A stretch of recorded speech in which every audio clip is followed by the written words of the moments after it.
Конфедерацијата на слободни синдикати обвинува на обструкција од институциите за нивниот утрешен протест во Прилеп, кој е предвидено да започне во 11 часот и 30 минути.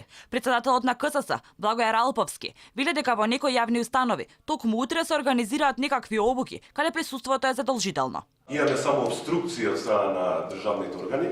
Со најдела стигна неколку соопштенија. Значи, од основно училиште Рамко Левката, утре во 10:30 обука денеска истакната, задолжително присуство на сите вработени, обука за заштита при работа, директор Сузана Дарковска, утре во 11, цел наставен кадар, стручна служба, административна служба и технички персонал. Присуството е задолжително во 11 часот. Од КСС велат дека протестираат заради неисполнувањето на нивните барања, но и заради понижувањето на јавната администрација од страна на владата на Република Македонија и министерствата.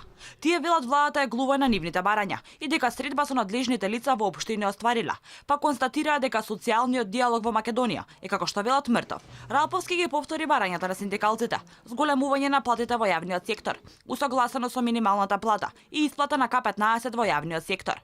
КСС бара и работа без притисок и мобинг, почитување на законите и колективните договори. Велат ќе протестираат додека не започнат преговори со владата. Доколку не наидеме на разбирање дека доколку не отпочнат преговори за покачување на платите во јавниот сектор и додека не се откаже владата од идејата за трансфер од јавен во приватен сектор, ќе продолжиме и понатака. Со протести и штрајкови неодамна се заканија од Синдикатот на културата, кои предупредуваат на граѓанска непослушност и излагување на улица, доколку не се направи нивелација на платите во областа на културата, како и подпишување на колективен одговор до нова година. Незадоволни се и од Синдикатот на УПОС, од каде бараат зголемување на платата од 5% на сите судски службеници од 1 јануари 2019 година, враќање на 40% скратени од платите за време на штрајкот во 2016 година, за кој, како што велат тие, било договорено со премиерот Зоран Заев да бидат вратени уште пред една година, но досега парите ги нема.